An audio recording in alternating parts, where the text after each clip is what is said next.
അസ്സലാമു അലൈക്കും. പ്രിയപ്പെട്ടവരെ, ഈ ഒരു സമയത്ത് നമ്മുടെ കൂട്ടത്തിൽ ഒരുപാട് പേർ അറിയാൻ ആഗ്രഹിക്കുന്ന വളരെ പ്രധാനപ്പെട്ട 3 വിഷയങ്ങളാണ് ഈ വീഡിയോയിലൂടെ ഷെയർ ചെയ്യാൻ ആഗ്രഹിക്കുന്നത്. ഒന്ന്, നാം നിലകൊള്ളുന്ന ഈ വർഷം എന്നാണ് നാം അറഫ നോമ്പ് അനുഷ്ഠിക്കേണ്ടത്? ചൊവ്വാഴ്ചയാണോ ബുധനാഴ്ചയാണോ? ഏറ്റവും ലളിതമായി അതിൻ്റെ ഇസ്ലാമിക വശങ്ങളും അതേപോലെ ജിയോഗ്രഫിക്കലി നമ്മൾ മനസ്സിലാക്കേണ്ട കാര്യങ്ങൾ, ലോഞ്ചിറ്റ്യൂഡ് വേരിയേഷൻസുമായി ബന്ധപ്പെട്ട കാര്യങ്ങൾ, ടൈം സോണുകളുമായി ബന്ധപ്പെട്ട വിഷയങ്ങൾ, അതേപോലെ തന്നെ ലോജിക്കലി നമുക്ക് മനസ്സിലാക്കാൻ പറ്റുന്ന കാര്യങ്ങളൊക്കെ വിശദീകരിച്ചുകൊണ്ട് കൃത്യമായി ഇന്നത്തെ ദിവസമാണ് അറഫ നോമ്പ് നാം അനുഷ്ഠിക്കേണ്ടത് എന്നത് കൃത്യമായി ഞാൻ നിങ്ങൾക്ക് മനസ്സിലാക്കി തരാം. ഈ ഒരു വീഡിയോ കണ്ടാൽ മതി. രണ്ടാമത്തെ വിഷയം, ഈ അറഫ നോമ്പിൻ്റെ നിയ്യത്ത് എങ്ങനെയാണ് നമ്മൾ കരുതേണ്ടത്? നോമ്പ് ഖളാ ഉള്ളവർ എന്ത് ചെയ്യണം? അതേപോലെ ഒരാൾക്ക് നിയ്യത്ത് മറന്നു പോയാൽ അവർ എന്ത് ചെയ്യണം? ആ വിഷയങ്ങൾ കൂടി പറയാം.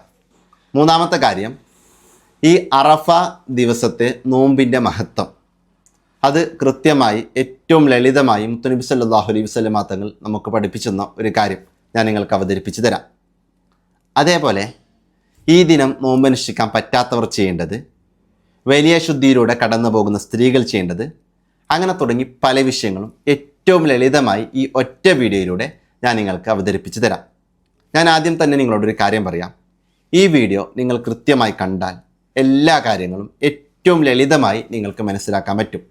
ഏതായാലും നമുക്ക് നേരെ വിഷയത്തിലേക്ക് വരാം. ഒന്നാമത്തെ വിഷയം, ഈ വർഷം എന്നാണ് നാം അറഫ നോമ്പ് അനുഷ്ഠിക്കേണ്ടത് എന്നുള്ളതാണ്. അതിൻ്റെ ലളിതമായ ഉത്തരം, നാം നിലകൊള്ളുന്ന നാട്ടിൽ എന്നാണോ ദുൽഹിജ്ജ 9 അന്നാണ് നാം അറഫ നോമ്പ് അനുഷ്ഠിക്കേണ്ടത് എന്നുള്ളതാണ്. ഇവിടെ ചില ആളുകൾ കടന്നു വന്ന് നെഗറ്റീവ്സ് കമൻറ്റുമായി അവർ ആ നെഗറ്റീവ്സ് കമൻറ്റ് പേസ്റ്റ് ചെയ്ത് അവർ കടന്നു പോയിട്ടുണ്ടാകാം. അത്തരക്കാരെ നമ്മൾ മൈൻഡ് ചെയ്യേണ്ട ആവശ്യമില്ല. കാര്യങ്ങൾ കൃത്യമായി ഞാൻ നിങ്ങൾക്ക് പറഞ്ഞു തരികയാണ്. ഇവിടെ നമ്മൾ മനസ്സിലാക്കേണ്ട കുറച്ച് കാര്യങ്ങൾ. ഒന്ന്, ഈ വർഷം സൗദി അറേബ്യയിൽ ബലിപെരുന്നാൾ വരെ ബുധനാഴ്ചയാണ്, നമ്മുടെ നാട്ടിൽ വ്യാഴാഴ്ചയാണ്. അതുകൊണ്ട് തന്നെ സൗദി അറേബ്യയിൽ ദുൽഹിജ്ജ 9 ചൊവ്വാഴ്ചയാണ്, നമ്മുടെ നാട്ടിൽ ബുധനാഴ്ചയാണ്.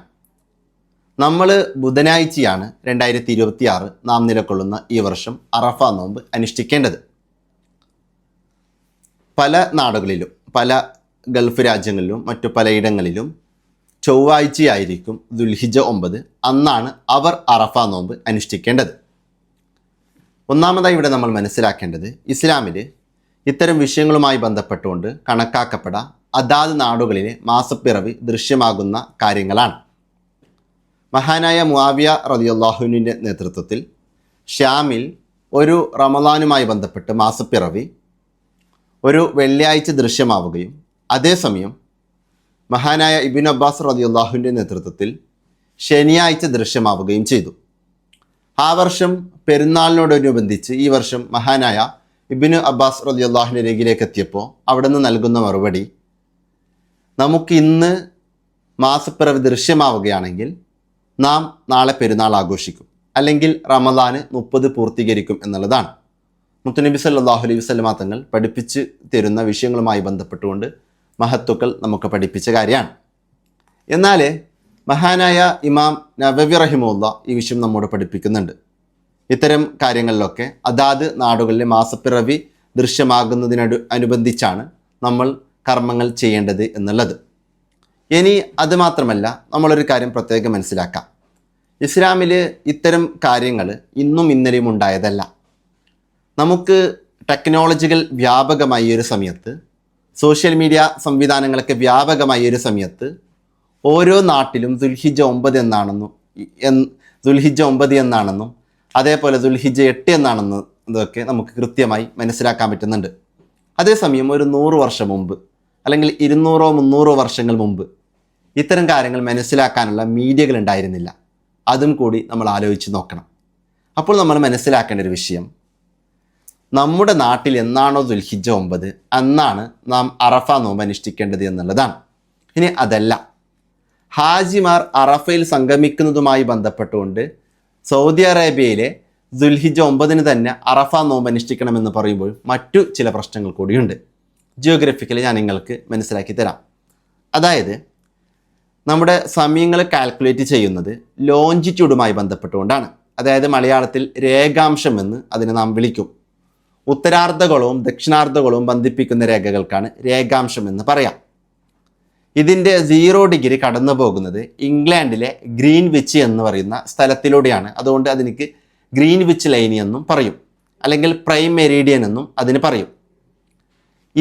ഇതിൽ നിന്ന് കിഴക്കോട്ട് ഓരോ ഡിഗ്രി കടന്നു പോകും തോറും 4 മിനിറ്റ് വർദ്ധിക്കും, അതായത് 4 മിനിറ്റ് മുമ്പിലാകും. ഇവിടെ നമ്മൾ മനസ്സിലാക്കേണ്ട വിഷയം, ഇന്ത്യ നിലകൊള്ളുന്നത് പൂർവ്വഗോളത്തിൽ, അതായത് ഈസ്റ്റിൽ 68 ഡിഗ്രിക്കും 97 ഡിഗ്രിക്കും ഇടയിലാണ്. അപ്പോൾ ഇംഗ്ലണ്ടിലെ സമയവുമായി ബന്ധപ്പെട്ടുകൊണ്ട് ഇന്ത്യൻ സമയം ഏകദേശം 5.5 മണിക്കൂർ മുന്നിലാണ്. വേറൊരു കാര്യം കൂടി നമ്മൾ മനസ്സിലാക്കാം. ഇന്ത്യ 68 ഡിഗ്രിക്കും 97 ഡിഗ്രിക്കും ഇടയിൽ നിലകൊള്ളുന്നത് കൊണ്ട് തന്നെ ഇന്ത്യയുടെ standard time 82 degree 30 minute east എന്ന രൂപത്തിലാണ് കണക്കാക്കുന്നത്. യഥാർത്ഥത്തിൽ ഇന്ത്യയിൽ തന്നെ സൂര്യൻ ഉദിക്കുന്നതുമായി ബന്ധപ്പെട്ട് പല സ്ഥലങ്ങളിലും ടൈം വലിയ വ്യത്യാസമുണ്ട്. പക്ഷേ ഒരു രാജ്യത്ത് ഇങ്ങനെ ഒരുപാട് സമയങ്ങൾ വ്യത്യാസം വരുമ്പോൾ ആ രാജ്യത്തെ പല മീറ്റിങ്ങുകൾക്കും മറ്റുമൊക്കെ പ്രയാസമാകുമെന്ന് കരുതിയിട്ടാണ് ഒരു നിശ്ചിത സമയം സ്റ്റാൻഡേർഡ് ടൈമായിട്ട് അവിടെ കണക്കാക്കപ്പെടുന്നത്. അതിൻ്റെ അടിസ്ഥാനത്തിലാണ് Indian standard time 82 degree 30 minute ഈസ്റ്റായിട്ട് കണക്കാക്കപ്പെടുന്നത്. ഇനി നമ്മൾ ഈ വിഷയം കൃത്യമായി മനസ്സിലാക്കണമെങ്കിൽ ഗൂഗിൾ നമ്മൾ എടുക്കാം. എന്നിട്ട് സൂര്യൻ ഉദിക്കുന്ന സമയം അല്ലെങ്കിൽ നിസ്കാരത്തിന് സമയം അരുണാചൽ പ്രദേശിൽ എപ്പോഴാണെന്ന് നമ്മൾ സെർച്ച് ചെയ്യുക. അതേപോലെ തന്നെ ഗുജറാത്തിൽ എപ്പോഴാണെന്ന് സെർച്ച് ചെയ്യുക. കാരണം അരുണാചൽ പ്രദേശ് എന്ന് പറയുന്നത് നമുക്കറിയാം ഇന്ത്യയുടെ കിഴക്കേ അറ്റത്ത് നിലകൊള്ളുന്ന ഒരു സംസ്ഥാനമാണ്. ഗുജറാത്ത് എന്ന് പറയുന്നത് പടിഞ്ഞാറേ അറ്റത്ത് നിലകൊള്ളുന്ന ഒരു സംസ്ഥാനമാണ്. അവിടെ വലിയ ടൈം വ്യത്യാസങ്ങൾ നമുക്ക് കാണാൻ സാധിക്കും. ഞാൻ ഈ പറഞ്ഞതിൻ്റെ താല്പര്യം എന്ന് പറയുന്നത്, നമ്മുടെ ഇന്ത്യ എന്ന് പറയുന്ന ഈ രാജ്യം സൗദി അറേബ്യയുമായി ബന്ധപ്പെട്ട് നമ്മൾ മനസ്സിലാക്കുമ്പോൾ 2.5 മണിക്കൂർ വ്യത്യാസമുണ്ട്. അതായത് ഇംഗ്ലണ്ടിലെ ഗ്രീൻവിച്ച് ലൈനുമായി കാൽക്കുലേഷൻ ചെയ്യുമ്പോൾ സൗദി അറേബ്യയിൽ 3 മണിക്കൂർ മുന്നിലാണ്. എന്നാൽ അത് ഇന്ത്യയിലേക്ക് വരുമ്പോൾ 5.5 മണിക്കൂർ മുന്നിലാണ്. സൗദി അറേബ്യയും ഇന്ത്യയും തമ്മിൽ 2.5 മണിക്കൂർ ടൈം വ്യത്യാസമുണ്ട്. സൗദി അറേബ്യ പല രാജ്യങ്ങളുമായി ബന്ധപ്പെട്ടുകൊണ്ട് 10 മണിക്കൂറും 8 മണിക്കൂറൊക്കെ ടൈം വ്യത്യാസമുണ്ട്. അപ്പോൾ നമ്മൾ ഒരു കാര്യം പ്രത്യേകം ശ്രദ്ധിക്കുക. സൗദി അറേബ്യയിൽ ഹാജിമാർ അറഫയിൽ സംഗമിക്കുന്നതുമായി ബന്ധപ്പെട്ടാണ് അറഫ നോമ്പ് അനുഷ്ഠിക്കേണ്ടത് എന്ന് പറയുമ്പോൾ പല രാജ്യങ്ങളിലും രാത്രി അറഫ നോമ്പ് അനുഷ്ഠിക്കണം എന്നൊക്കെ പറയേണ്ടി വരും. അതുകൊണ്ട് ഇതൊന്നുമല്ല ഇവിടുത്തെ വിഷയം. നമ്മൾ മനസ്സിലാക്കേണ്ടത് ഒറ്റൊരു കാര്യമാണ്, അറഫ നോമ്പ് നാം അനുഷ്ഠിക്കേണ്ടത് നമ്മുടെ ദുൽഹിജ്ജ 9 എന്നാണോ അന്നാണ് നാം അറഫ നോമ്പ് അനുഷ്ഠിക്കേണ്ടത്. പിന്നെ അത് മാത്രമല്ല, ഒരാൾ ദുൽഹിജ്ജ 8 നോമ്പ് അനുഷ്ഠിക്കുകയാണ്, അതായത് ചൊവ്വാഴ്ചയും ബുധനാഴ്ചയും 2 ദിവസവും നോമ്പ് അനുഷ്ഠിക്കുകയാണെങ്കിലും വലിയ മഹത്വം അതിനിക്കുണ്ട്. ബലിപെരുന്നാളുമായി ബന്ധപ്പെട്ടുകൊണ്ട് ചില ദിവസങ്ങൾക്ക് ചില പ്രത്യേകമായ പേരുകൾ പറയും. ദുൽഹിജ്ജ 10 യൗമുൻ നഹ്ർ എന്നും, ദുൽഹിജ്ജ 9 യൗമു അറഫ എന്നും, ദുൽഹിജ്ജ 8 യൗമു തർവിയ എന്നൊക്കെ പറയും. അപ്പോൾ ഈ ദുൽഹിജ്ജ 8 നോമ്പ് അനുഷ്ഠിക്കുന്നതിന് വലിയ മഹത്വമുണ്ട്. ഇനി അതല്ല, ദുൽഹിജ്ജ 1 മുതൽ തന്നെ ഒരാൾ നോമ്പ് അനുഷ്ഠിച്ച് പോരാണ്, അതിനും വലിയ മഹത്വങ്ങളുണ്ട്. ആവശ്യങ്ങളൊക്കെ നമ്മൾ പ്രത്യേകം മനസ്സിലാക്കാം. അപ്പോൾ ദുൽഹിജ്ജ 1 മുതൽ 9 വരെ ഈ 9 ദിവസങ്ങൾ നോമ്പ് അനുഷ്ഠിക്കുകയാണെങ്കിലും വലിയ മഹത്വമുണ്ട്. ഇനി അതിന് പറ്റുന്നില്ല എങ്കിൽ ദുൽഹിജ്ജ 8 9 നോമ്പ് അനുഷ്ഠിക്കാം. ഇനി അതിനും പറ്റുന്നില്ല എങ്കിൽ അറ്റ്ലീസ്റ്റ് ദുൽഹിജ്ജ 9 അറഫ ദിനം നാം നോമ്പ് അനുഷ്ഠിക്കാം. അത് നമ്മുടെ നാട്ടിൽ എന്നാണോ ദുൽഹിജ്ജ 9 അന്നാണ് നാം അറഫ നോമ്പ് അനുഷ്ഠിക്കേണ്ടത്. ആവശ്യം മനസ്സിലാക്കാം. ഇനി ഞാൻ നിങ്ങൾക്ക് പറഞ്ഞു തരുന്ന വിഷയം ഈ അറഫ നോമ്പിൻ്റെ നിയത്താണ്. ഇവിടെ നമ്മൾ മനസ്സിലാക്കേണ്ട കുറച്ച് വിഷയങ്ങളുണ്ട്. ഒന്ന്, അറഫ നോമ്പിന് ഏറ്റവും ഷോർട്ടായിട്ട് ഒരാൾക്ക് കൂടുതലൊന്നും നിയത്ത് കരുതാൻ പറ്റുന്നില്ല എങ്കിൽ നാളത്തെ അറഫയുടെ സുന്നത്ത് നോമ്പ് അള്ളാഹു തആലക്ക് വേണ്ടി നോറ്റിടുവാൻ ഞാൻ കരുതി എന്ന രൂപത്തിൽ നിയത്ത് കരുതാം. ഇനി ഈ നിയത്ത് സുന്നത്തായ നോമ്പുകൾ മാത്രം ഒരാൾ അനുഷ്ഠിക്കുമ്പോൾ അവർക്ക് നിയത്ത് രാത്രിയിൽ വെക്കാൻ വിട്ടുപോയിട്ടുണ്ടെങ്കിൽ പകൽ സമയത്ത് ഉച്ചയ്ക്ക് മുമ്പായിട്ട് കരുതിയാലും ശരിയാകും. സുബഹിക്ക് ശേഷം നോമ്പ് മുറിയുന്ന കാര്യങ്ങളെ തൊട്ട് സൂക്ഷിച്ചിരിക്കണം. അങ്ങനെയാവുമ്പോൾ ഇന്നത്തെ അറഫയുടെ സുന്നത്ത് നോമ്പ് അള്ളാഹു തആലക്ക് വേണ്ടി നോറ്റിടുവാൻ ഞാൻ കരുതി എന്ന് ഒരാൾ രാവിലെ നിയത്ത് കരുതുകയാണെങ്കിലും ശരിയാകും. നമ്മുടെ ഷാഫി മദ്ഹബ് പ്രകാരം തന്നെ സുന്നത്തായ നോമ്പുകളുടെ നിയത്ത് ഉച്ചയ്ക്ക് മുമ്പായിട്ട് സംഭവിച്ചാലും മതി. ആവശ്യം മനസ്സിലാക്കാം. ഇനി നമ്മൾ മനസ്സിലാക്കേണ്ട വേറൊരു വിഷയം, ഒരാൾ അത്തായ സമയത്താണ് നിയത്ത് കരുതുന്നത്, അതായത് സുബഹി ബാങ്കിന് ഒരല്പം മുമ്പായിട്ടാണ് നിയത്ത് കരുതുന്നെങ്കിലും ആ നിയത്തിൽ നാളെ എന്ന് തന്നെയാണ് കരുതേണ്ടത്. ആവശ്യം ശ്രദ്ധിക്കാം. ഇനി പല ആളുകൾക്കും റമദാൻ മാസം നോമ്പ് ഖളായി പോയിട്ടുണ്ടാകും. അങ്ങനെ നോമ്പ് ഖളാ ആയ ആളുകൾക്ക് ഖളാ ആയിപ്പോയ നോമ്പ് വീട്ടുന്നതോടൊപ്പം സുന്നത്തായ നോമ്പിനെ കൂടി കരുതാം. എങ്കിൽ നോമ്പ് ഖളാ വിടുകയും ചെയ്യും, സുന്നത്തായ നോമ്പ് ലഭിക്കുകയും ചെയ്യും. അപ്പോൾ റമദാൻ മാസം ഖളാ ആയ ഫർളാക്കപ്പെട്ട നോമ്പ് നാളെ അറഫയുടെ സുന്നത്ത് നോമ്പോടെ കൂടെ അല്ലാഹു തആലാക്ക് വേണ്ടി നോറ്റിടുവാൻ ഞാൻ കരുതി എന്ന രൂപത്തിൽ നിയത്ത് വെക്കുകയാണെങ്കിൽ രണ്ടും അവനിക്ക് ലഭിക്കുന്നതാണ്. ആവശ്യം കൂടി മനസ്സിലാക്കാം. ഇനി പല ആളുകൾക്കൊരാഗ്രഹം ഉണ്ടാവും, ഈ അറഫ നോമ്പിൻ്റെ നിയത്ത് അറബി ലഭിക്കണം എന്നുള്ളത്. അതുകൊണ്ട് സ്ക്രീനിലൂടെ അറഫ നോമ്പിൻ്റെ നിയത്ത് അറബിയിൽ ഞാൻ കാണിച്ചു തന്നിട്ടുണ്ട്.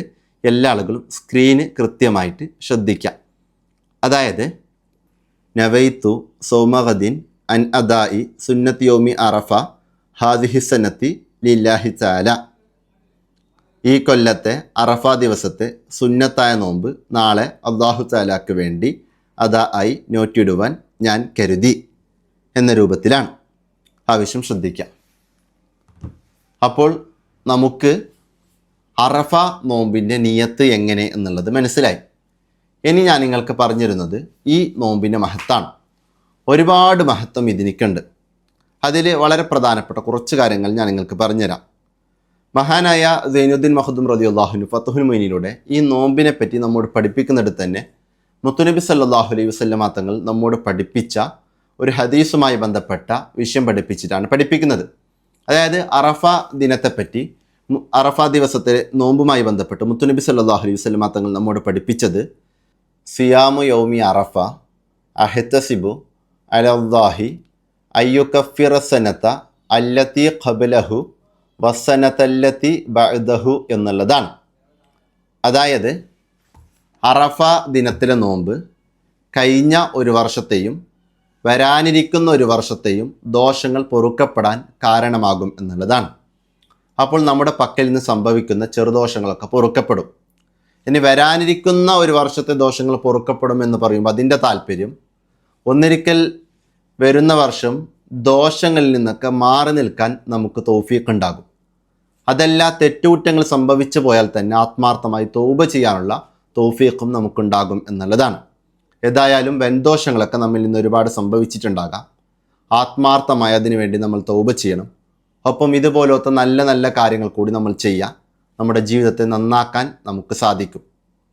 ഇനി ഞാൻ നിങ്ങളോട് പറഞ്ഞു തരുന്ന വളരെ പ്രധാനപ്പെട്ട ഒരു വിഷയം, ഈ ദിനം നോമ്പനുഷ്ഠിക്കാൻ പറ്റുന്ന ആളുകളൊക്കെ മാക്സിമം നോമ്പനുഷ്ഠിക്കുക. അറഫ ദിനം മുതൽ തക്ബീർ സ്റ്റാർട്ട് ചെയ്യുന്നുണ്ട്. അതുമായി ബന്ധപ്പെട്ട വിഷയങ്ങൾ ഞാൻ നിങ്ങൾക്ക് പറഞ്ഞു തരും അടുത്ത വീഡിയോയിലൂടെ. ഇനി ഈ ദിവസം നോമ്പനുഷ്ഠിക്കാൻ പറ്റാത്ത ആളുകൾ, ആരോഗ്യ പ്രശ്നങ്ങളോ മറ്റോ ഉള്ളതുകൊണ്ട് നോമ്പനുഷ്ഠിക്കാൻ പറ്റാത്ത ആളുകൾ മാക്സിമം ദിക്റുകളും സലാത്തുകളും അതുപോലെ നല്ല കാര്യങ്ങളൊക്കെ ചെയ്ത് മുന്നോട്ട് പോവുക. ഇനി വലിയ ശുദ്ധിയിലുള്ള ആളുകളാണെങ്കിൽ ഈ ദിനം നോമ്പനുഷ്ഠിക്കരുത്, മറിച്ച് അവർക്ക് സലാത്തുകളും ദിക്റുകളൊക്കെ ചൊല്ലി നല്ല രൂപത്തിലായി മുന്നോട്ട് പോകാം. ഏതായാലും വലിയ മഹത്വം ഈ ദിനങ്ങൾക്ക് നാം കൽപ്പിക്കുക. അല്ലാഹു സുബ്ഹാനഹു തആല തൗഫീഖ് നൽകി അനുഗ്രഹിക്കട്ടെ. ആമീൻ. ഇനി പെരുന്നാൾ നിസ്കാരവുമായി ബന്ധപ്പെട്ട വിഷയങ്ങൾ, അതേപോലെ തന്നെ മറ്റു വളരെ പ്രധാനപ്പെട്ട കുറേ കാര്യങ്ങൾ വരും വീഡിയോകളിലൂടെ നമുക്ക് ചർച്ച ചെയ്യാം. ഏറ്റവും ലളിതമായ ഇസ്ലാമിക വിഷയങ്ങളൊക്കെ പഠിക്കാൻ വേണ്ടി നാഫി അക്കാഡമിയിൽ കോഴ്സുകൾ ലഭ്യമാണ്. നാഫി അക്കാഡമിയുടെ കോഴ്സിൽ ജോയിൻ ചെയ്യുന്ന ആളുകൾക്ക് ആ കോഴ്സിൻ്റെ ക്ലാസ്സുകൾക്ക് പുറമെ ക്ലാസ് നോട്ട്സുകളൊക്കെ ലഭ്യമാണ്. അതിനെപ്പറ്റിയുള്ള ഡീറ്റെയിൽസ് താഴെ ഡിസ്ക്രിപ്ഷൻ ബോക്സിൽ കമൻറ്റ് ബോക്സിലൊക്കെ കൊടുത്തിട്ടുണ്ട്. അറ്റ്ലീസ്റ്റ് നാഫി ഹിമമി വാട്സപ്പ് ഗ്രൂപ്പിലോ നാഫി അക്കാഡമിക് വാട്സപ്പ് കമ്മ്യൂണിറ്റിയിലോ നിങ്ങളിപ്പോൾ തന്നെ ജോയിൻ ചെയ്യുക. അല്ലാഹു സുബ്ഹാനഹു തആല കാര്യങ്ങളൊക്കെ നല്ല രൂപത്തിൽ പറയാനും കേൾക്കാനും ജീവിതത്തിൽ പ്രാവർത്തികത്തിൽ കൊണ്ടുവരാനും മറ്റുള്ളവർക്ക് പറഞ്ഞു കൊടുക്കാനും നമുക്കെല്ലാവർക്കും തൗഫീഖ് നൽകി അനുഗ്രഹിക്കട്ടെ. നമ്മെല്ലാവരെയും ദുനിയാവിലും ആഖിറത്തിലും വിജയിച്ചവരുടെ കൂട്ടത്തിൽ ഉൾപ്പെടുത്തി അനുഗ്രഹിക്കട്ടെ. ആമീൻ എന്ന് ദുആ ചെയ്തുകൊണ്ട് നിങ്ങളോടൊക്കെ ദുആ ചെയ്തുകൊണ്ട് അവസാനിപ്പിക്കുന്നു. അസ്സലാമു അലൈക്കും.